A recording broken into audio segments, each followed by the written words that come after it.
Hello dear students, आज इस video में हम क्लास 12 के चैप्टर नंबर 5 पृष्ठ रसायन के लेक्चर नंबर 7 को शुरू कर रहे हैं। और आज का जो हमारा पहला टॉपिक है वो है कोलाइडी विलयन का शुद्धिकरण। टॉपिक का जो नाम है वो आप स्क्रीन पे देख पा रहे हैं, कोलाइडी विलयन का शुद्धिकरण, यानी कोलाइडी विलयन को किस प्रकार से शुद्ध किया जाता है, कौन कौन सी विधियां हैं, उनके बारे में हम इस लेक्चर में स्टडी करेंगे। तो देखिएगा, कोलाइडी विलयन के शुद्धिकरण के लिए निम्नलिखित विधियां हैं। कोलाइडी विलयन को शुद्ध करने के लिए जो विधियां काम में ली जाती है वो निम्न प्रकार है। नंबर 1, अपोहन। पहली विधि का नाम है अपोहन। तो देखिएगा, अपोहन क्या होता है? वह विधि जिसके द्वारा कोलाइडी विलयन में उपस्थित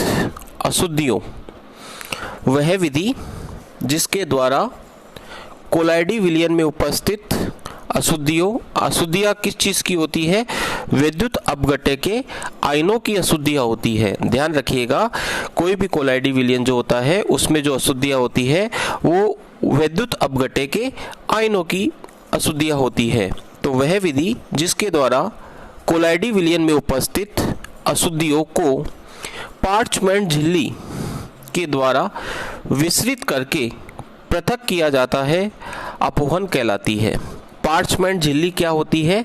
देखिएगा, चमड़ा जो होता है उस चमड़े की जो झिल्ली होती है वो पार्चमेंट झिल्ली कहलाती है। तो ध्यान रखिएगा, वह विधि जिसके द्वारा कोलाइडी विलयन में उपस्थित अशुद्धियों को पार्चमेंट झिल्ली के द्वारा विसरित करके, विसरण का मतलब होता है पदार्थ का अपनी उच्च सांद्रता से निम्न सांद्रता की ओर स्वतः गमन, क्या कहलाता है? विसरण। तो पार्चमेंट झिल्ली के द्वारा विसरित करके पृथक किया जाता है, अपोहन कहलाती है। कोलाइडी कण तो पार्चमेंट झिल्ली में से विसरित नहीं हो सकते, क्योंकि कोलाइडी कणों का आकार जो होता है वो पार्चमेंट झिल्ली के जो रंध्र होते हैं, जो छिद्र होते हैं, उनसे बड़ा होता है। इसलिए कोलाइडी कण तो पार्चमेंट झिल्ली में से विसरित नहीं हो सकते हैं, परंतु विद्युत अपघट्य के जो कण होते हैं या विद्युत अपघट्य के जो आयन होते हैं वो विसरित हो सकते हैं, क्योंकि उनका जो आकार है वो पार्चमेंट झिल्ली के छिद्रों के आकार से छोटा होता है।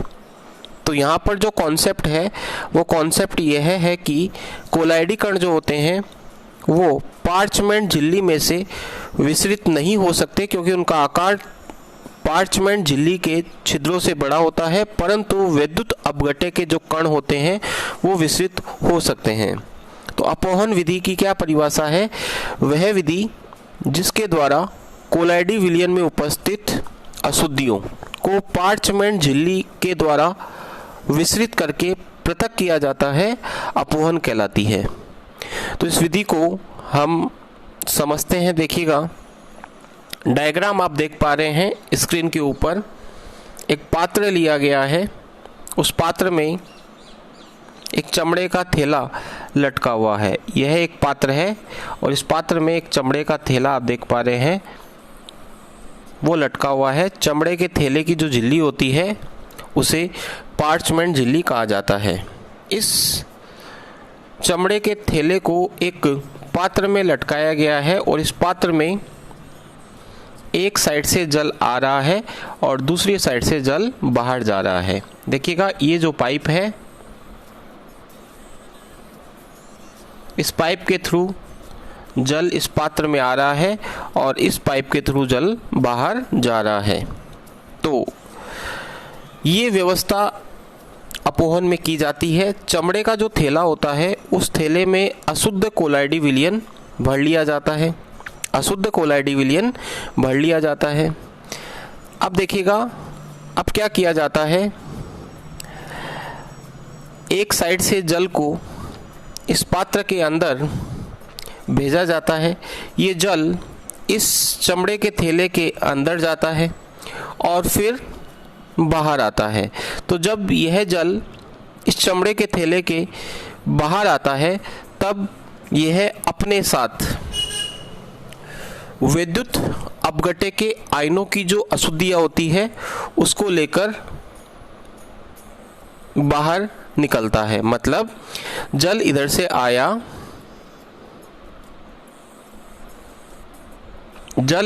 आया, फिर चमड़े के थैले के अंदर गया। चमड़े के थैले में क्या भरा हुआ है? अशुद्ध कोलाइडी विलयन। उस अशुद्ध कोलाइडी विलयन में विद्युत अपघट्य के आयनों की अशुद्धियां उपस्थित है। इन आयनों को यानी अशुद्धियों को जल अपने साथ लेकर के बाहर निकलता है और इधर से इस पात्र से बाहर चला जाता है। इस प्रकार से अशुद्ध कोलाइडी विलयन में उपस्थित विद्युत अपघट्य के आयनों की जो अशुद्धियां होती है वो जल के साथ प्रवाहित होकर कोलाइडी विलयन से अलग हो जाती है और कोलाइडी विलयन शुद्ध हो जाता है। इसकी थ्योरी को हम पढ़ लेते हैं। इस विधि में चित्रानुसार, चित्र आपने देखा अभी, इस विधि में चित्रानुसार कोलाइडी विलयन को चमड़े से बने एक थैले यानी पार्चमेंट झिल्ली में भरकर एक पात्र में लटका देते हैं। इस पात्र में लगातार जल प्रवाहित करते हैं जिससे विद्युत अपघट्य की अशुद्धियां धीरे धीरे थैले से छनकर जल के साथ बह जाती है एवं शुद्ध कोलाइडी विलयन थैले में रह जाता है।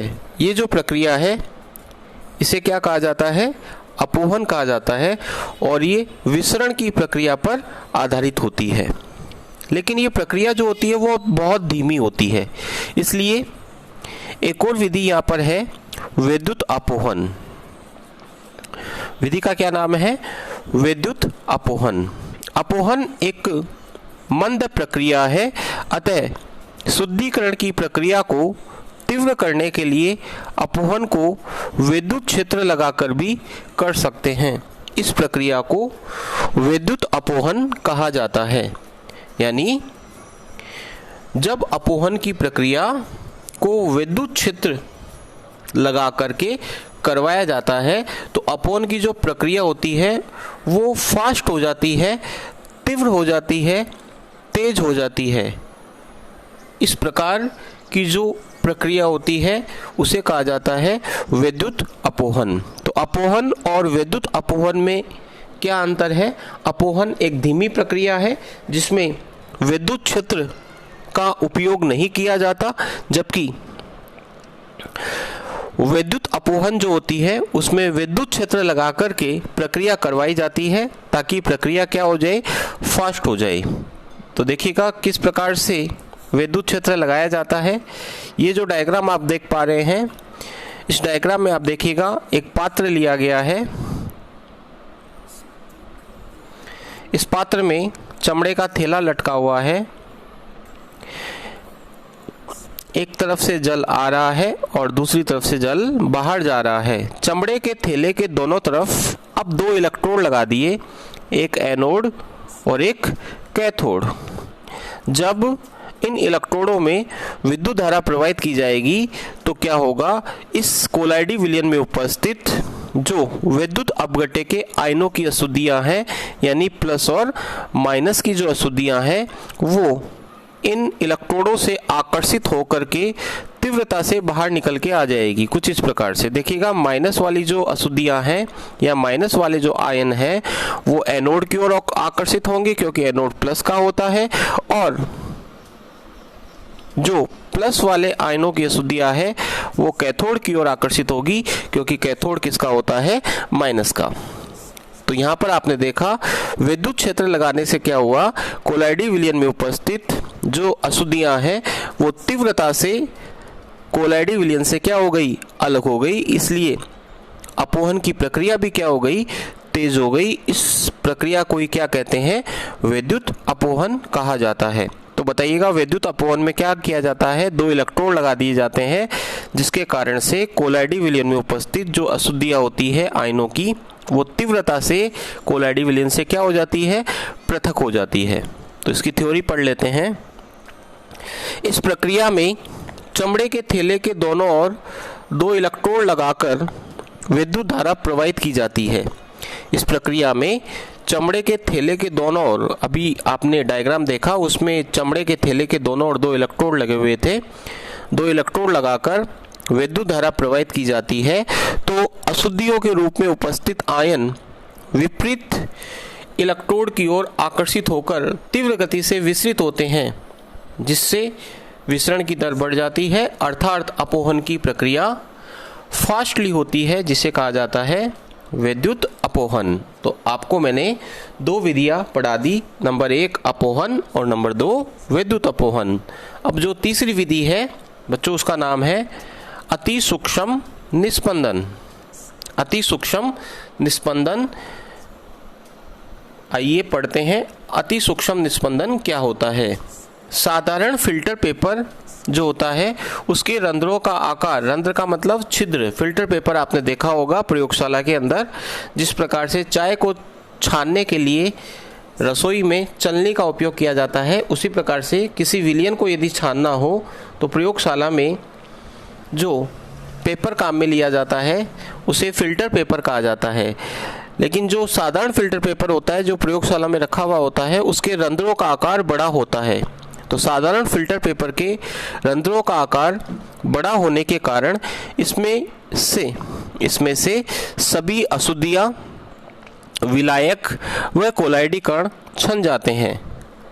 समझ में आ रही होगी आपकी बात। जैसे मान लीजिएगा रसोई में हम जो चालनी काम में लेते हैं, यदि उसके छिद्रों का आकार बड़ा कर दिया जाए तो जब हम चाय छानेंगे तो चाय पत्ती भी छन जाएगी। इसका मतलब छिद्रों का आकार क्या है, बड़ा, और बड़ा आकार होने के कारण चाय पत्ती भी छन जाएगी। इसका मतलब चाय नहीं छन पाएगी। समझ में आ रही होगी आपके बात। तो जो साधारण फिल्टर पेपर होता है उसके छिद्रों का आकार क्या होता है, बड़ा होता है। इस कारण से इसमें से सभी अशुद्धियाँ यानी विद्युत अपघट्य के आयनों की अशुद्धियाँ, विलायक व कोलाइडी कण क्या हो जाते हैं, छन जाते हैं। इसका मतलब साधारण फिल्टर पेपर के द्वारा हम कोलाइडी विलयन को शुद्ध नहीं कर सकते, नहीं छान सकते। तो क्या किया जाएगा, फिल्टर पेपर के छिद्रों के आकार को छोटा किया जाएगा।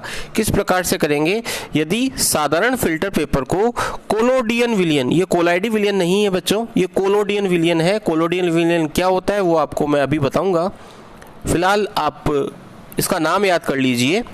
यदि साधारण फिल्टर पेपर को कोलोडियन विलयन या जिलेटिन विलयन में डुबोकर सुखा लिया जाता है तो फिल्टर पेपर के रंध्रों का आकार सूक्ष्म हो जाता है।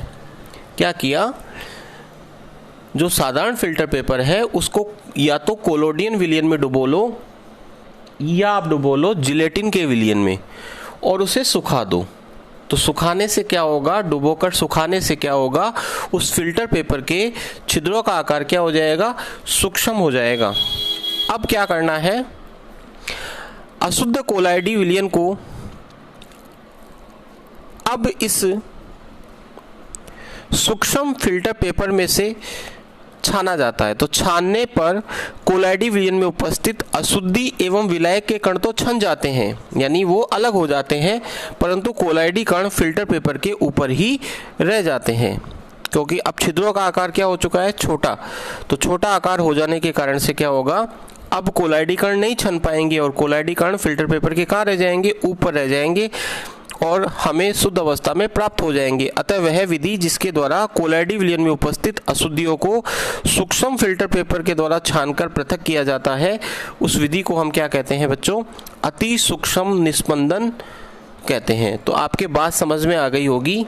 साधारण फिल्टर पेपर जो होता है उसके छिद्रों का आकार क्या होता है, बड़ा, जिस कारण से उस फिल्टर पेपर में से कोलाइडी कण, विलायक एवं अशुद्धियाँ तीनों चीज़ें छन जाती है। लेकिन यदि साधारण फिल्टर पेपर को कोलोडियन, कोलाइडी विलयन नहीं है, कोलोडियन विलयन, कोलोडियन विलयन क्या होता है अभी अपन पढ़ेंगे, कोलोडियन विलयन या जिलेटिन के विलयन में डुबोकर सुखा लिया जाए तो उसके छिद्रों का आकार क्या हो जाएगा, छोटा हो जाएगा। और अब इस छोटे छिद्र वाले फिल्टर पेपर में से यदि कोलाइडी विलयन को छानोगे तो कोलाइडी कण फिल्टर पेपर के ऊपर हमें प्राप्त हो जाएंगे, बाकी चीज़ें छन जाएंगी और ये जो कोलाइडी कण होंगे वो शुद्ध अवस्था में होंगे। तो ये जो प्रक्रिया होती है उसे क्या कहा जाता है? अति सूक्ष्म निस्पंदन कहा जाता है। अब बात करते हैं कोलोडियन विलयन क्या होता है। एग्जाम में पूछा जा सकता है।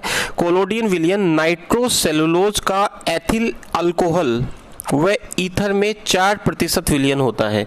ध्यान रखिएगा, कोलोडियन विलयन जो होता है वो नाइट्रोसेलुलोज का एथिल अल्कोहल एवं ईथर में कितने प्रतिशत विलयन होता है? 4%। तो ये 3 विधियां हैं जो कोलाइडी विलयन को शुद्ध करने में प्रयुक्त होती है। अब हम बात करेंगे कोलाइडी विलयन के गुण, कि कोलाइडी विलयन के कौन कौन से गुण होते हैं, उनकी चर्चा हम अब करने वाले हैं। तो आज की क्लास का ये दूसरा टॉपिक है। कोलाइडी विलयन के गुण निम्न प्रकार हैं। कोलाइडी विलयन के गुण निम्न प्रकार हैं। नंबर 1, आकार। ये मैं आपको ऑलरेडी बता चुका हूं, वापस से रिवाइज कर लेते हैं। कोलाइडी कणों का जो आकार होता है वो 1 से लेकर कितना होता है? 1000 नैनोमीटर का। और एक बात मैंने आपको बताई थी कि मैंने आपको जो पीडीएफ उपलब्ध करवाई है उसमें 1 से 100 नैनोमीटर लिखा हुआ है, जो आरबीएसई बोर्ड की बुक के अकॉर्डिंग है। और ये जो आकार आपको यहाँ पर देखने को मिल रहा है ये अकॉर्डिंग टू एनसीईआरटी है, तो इसे आप मोर करेक्ट मानेंगे। हालांकि बोर्ड एग्जाम में आप कोई सा भी लिख सकते हैं, दोनों आपका सही माना जाएगा। ये आपको मैं ऑलरेडी लेक्चर नंबर जो कोलाइडी विलयन का लेक्चर था उसमें मैं आपको बता चुका हूं। तो बताइएगा कोलाइडी कणों का आकार आपको कितना याद रखना है? 1 से 1000 नैनोमीटर। दूसरा गुण है विषमांगी प्रकृति।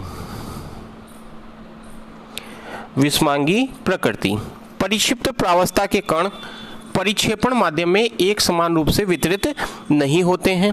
यानी कोलाइडी विलयन जो होता है वो विषमांगी प्रकृति का होता है, मतलब परिक्षिप्त प्रावस्था के कण परिक्षेपण माध्यम में एक समान रूप से घुले हुए नहीं होते हैं, कहीं पर ज्यादा होते हैं और कहीं पर क्या होते हैं? कम होते हैं। तो याद रखिएगा, जो वास्तविक विलयन होता है वो समांगी प्रकृति का होता है, ऑलरेडी बता चुका हूं। और जो कोलाइडी विलयन होता है वो विषमांगी प्रकृति का होता है। और निलंबन भी कैसा होता है? विषमांगी प्रकृति का। लेक्चर नंबर जो कोलाइडी विलयन का लेक्चर था उसमें मैंने आपको ये बताया था। अब हम बात करेंगे रंग की। कोलाइडी विलयन प्राय रंगीन होते हैं। कोलाइडी विलयन प्राय कैसे होते हैं? रंगीन होते हैं। इनका रंग कोलाइडी कणों द्वारा प्रकीर्णित प्रकाश की तरंग दैर्ध्य पर निर्भर करता है। कोलाइडी विलयन का जो रंग होता है वो कोलाइडी कणों के द्वारा प्रकीर्णित प्रकाश की तरंग दैर्ध्य पर क्या करता है? निर्भर करता है। कोलाइडी कण जो प्रकाश का प्रकीर्णन करते हैं उस प्रकीर्णन में प्रकाश की कौन सी तरंग दैर्ध्य का प्रकीर्णन हुआ है उस पर निर्भर करता है। कोलाइडी कण प्रकाश की जिस तरंग दैर्ध्य का सबसे अधिक प्रकीर्णन करते हैं कोलाइडी विलयन उसी तरंग दैर्ध्य का दिखाई देता है। तो याद रखिएगा, कोलाइडी विलयन प्राय कैसे होते हैं? रंगीन होते हैं। और इनका जो रंग होता है वो कोलाइडी कणों द्वारा प्रकीर्णित प्रकाश की तरंग दैर्ध्य पर निर्भर करता है। कोलाइडी कण प्रकाश की जिस तरंग दैर्ध्य का सबसे अधिक प्रकीर्णन करते हैं कोलाइडी विलयन उसी तरंग दैर्ध्य का दिखाई देता है। अब हम बात करेंगे चौथे गुण की, अणु सांख्यिकी गुणधर्म। वास्तविक विलयनों की तुलना में अणु सांख्यिकी गुणधर्म क्या होते हैं? चैप्टर नंबर 2 में मैंने आपको पढ़ा दिया था। किसी विलयन के वे गुणधर्म जो विलयन में उपस्थित विलय के कणों की आपेक्षिक संख्या पर निर्भर करे, यानी विलय के कणों की संख्या पर निर्भर करे, उन्हें हम क्या कहते हैं? अणु सांख्यिकी गुणधर्म। तो वास्तविक विलयनों की तुलना में कोलाइडी विलयनों में संगुणन के कारण कणों की संख्या क्या होती है? कम होती है। जो वास्तविक विलयन होते हैं उनमें कणों की संख्या ज़्यादा होती है और कोलाइडी विलयन में जो कण होते हैं उनका संगुणन हो जाता है, मतलब वो जुड़ जाते हैं आपस में, जिस कारण से कणों की संख्या क्या हो जाती है? कम। इस कारण से क्या होता है? कोलाइडी विलयनों के अणु सांख्यिकी गुणधर्मों के जो मान होते हैं, जैसे वाष्प दाब में अवनमन, क्वथनांग में उन्नयन, हिमांग अवनमन, परासरण दाब आदि के मान कम हो जाते हैं क्योंकि कणों की संख्या क्या होती है? कम होती है। तो एक बार वापस से पढ़ लेते हैं। वास्तविक विलयनों की तुलना में कोलाइडी विलयनों में संगुणन के कारण कणों की संख्या कम होती है। इस कारण कोलाइडी विलयनों के यहाँ पर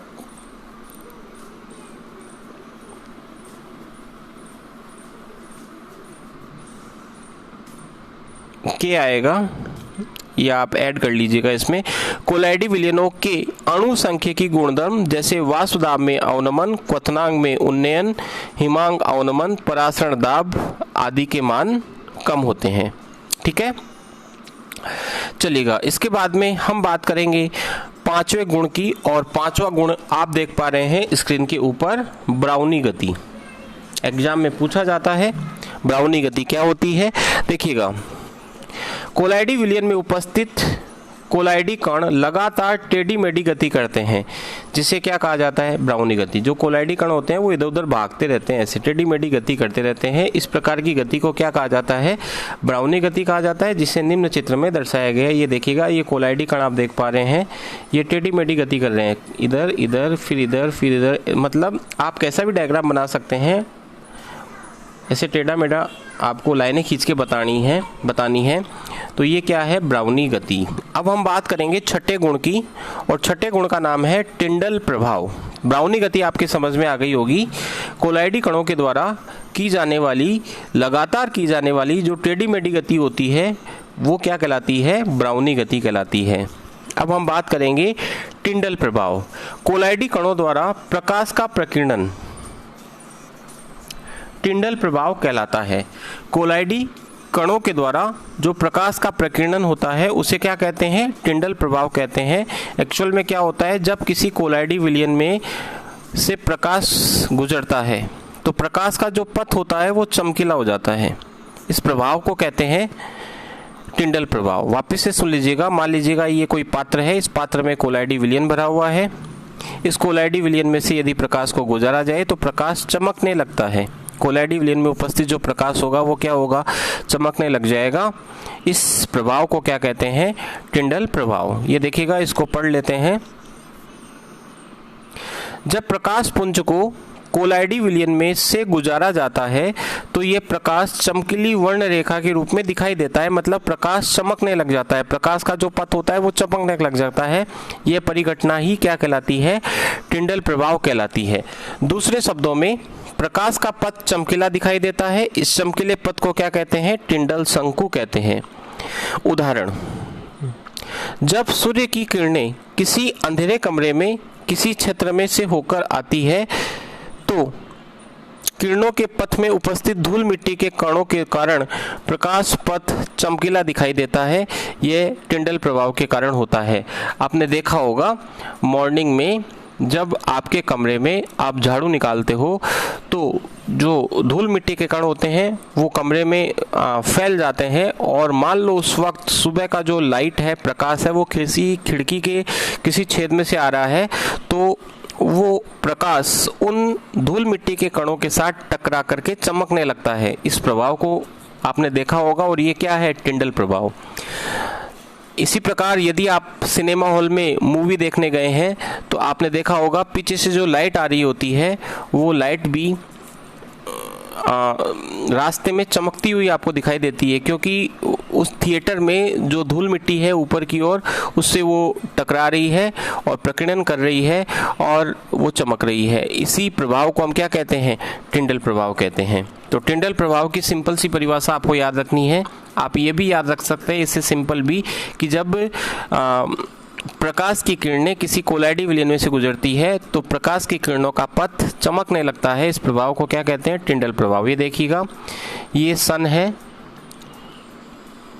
ठीक है। ये मान लीजिएगा कोई छेद है, उस छेद में से लाइट आ रही है, लाइट की रेज आ रही है, किरणें आ रही है। ये कोलाइडी विलयन है। इस कोलाइडी विलयन में जैसी लाइट आई तो वो चमकने लग गई। ये आपको जो एरो दिखाई दे रहे हैं चमकने को बता रहे हैं। इसे क्या कहेंगे, टिंडल शंकु कहेंगे। प्रकीर्णित प्रकाश है ये प्रभाव क्या है, टिंडल प्रभाव। सातवां गुण हम पढ़ेंगे कोलाइडी कणों पर आवेश यानी वैद्युतीय गुण। कोलाइडी कण जो होते हैं उन पर आवेश उपस्थित होता है, अर्थात कोलाइडी कण आवेशित होते हैं, या तो वो धनावेशित होंगे या क्या होंगे, ऋणावेशित होंगे। कोलाइडी कण आवेशित होते हैं। कैसे होते हैं, आवेशित होते हैं। कोलाइडी कणों पर आवेश के कारण ही कोलाइडी विलयन स्थायी होता है। याद रखिएगा, कोलाइडी विलयन जो स्थायी होता है वो किस कारण होता है, क्योंकि कोलाइडी कणों पर क्या उपस्थित होता है, आवेश। कोलाइडी कणों पर एक ही प्रकार का आवेश पाया जाता है, या तो प्लस का या माइनस का। अब बात आती है कि सर कोलाइडी कणों पर आवेश होने से कोलाइडी विलयन स्थायी क्यों होता है। देखिएगा, जैसे मान लीजिएगा ये कोई पात्र है, इसमें कोलाइडी कण उपस्थित है।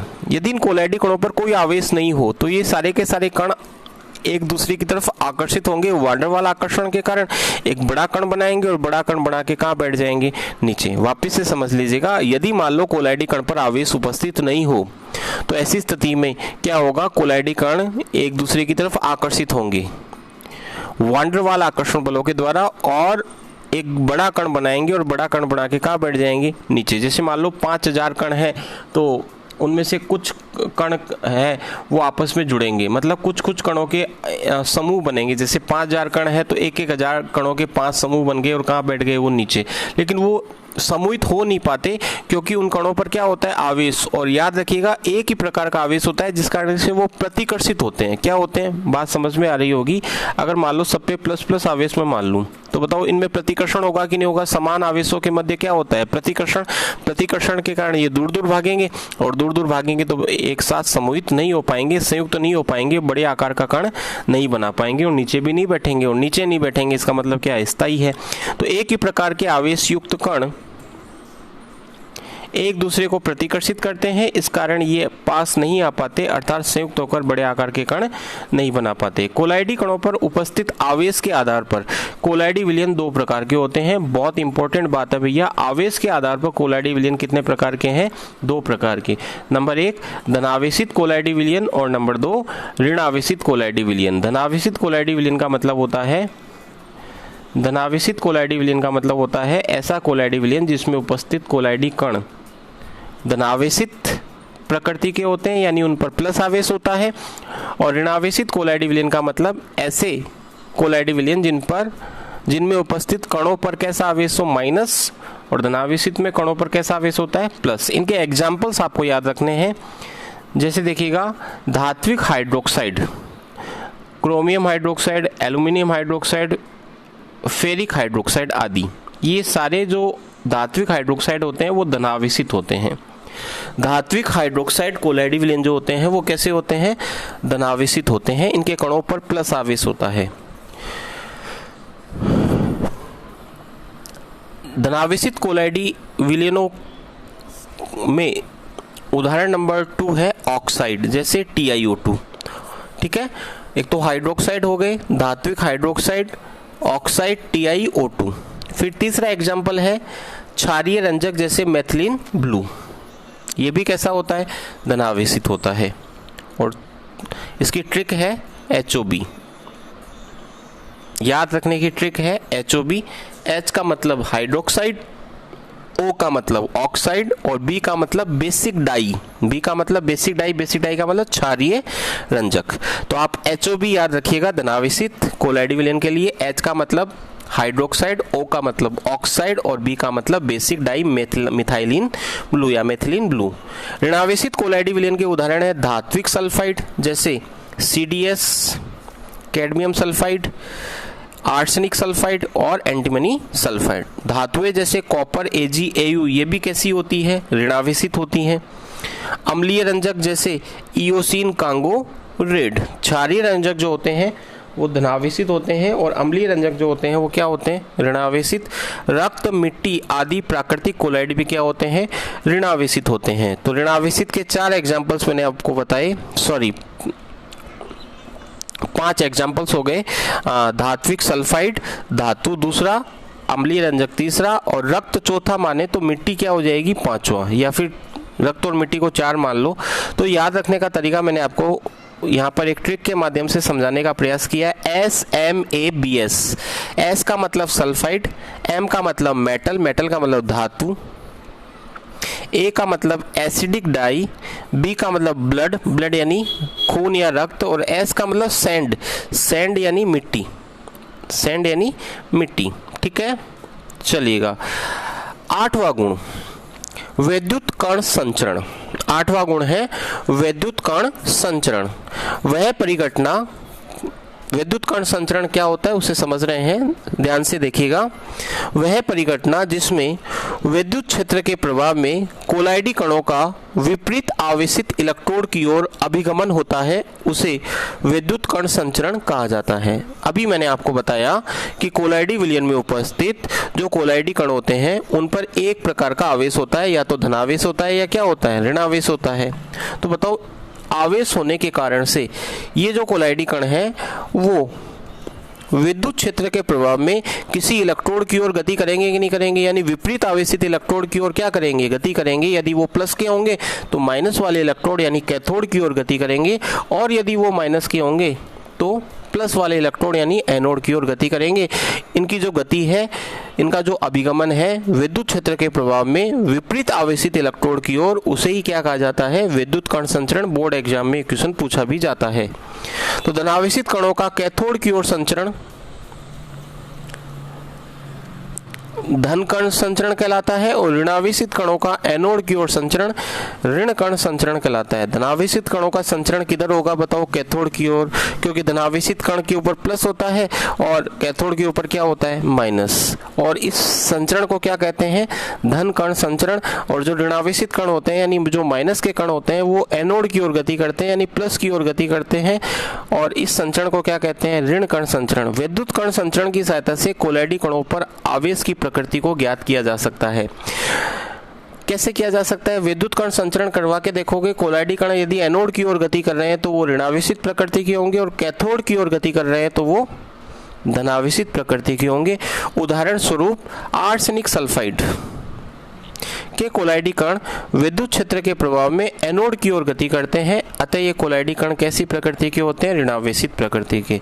एनोड के ऊपर कैसा आवेश होता है, प्लस, और इसकी ओर यदि ये गति कर रहे हैं तो बताओ इनके ऊपर कैसा आवेश होगा, माइनस, यानी ये कोलाइडी कण ऋणावेशित प्रकृति के होते हैं। चित्र आप देख पा रहे हैं, ये देखिएगा, ये एक यू आकार की ट्यूब ली जाती है, और इस यू आकार की ट्यूब में दो इलेक्ट्रोड लगा देते हैं प्लेटिनम धातु के बने, एनोड और कैथोड। एनोड प्लस का होता है और कैथोड किसका होता है, माइनस का होता है।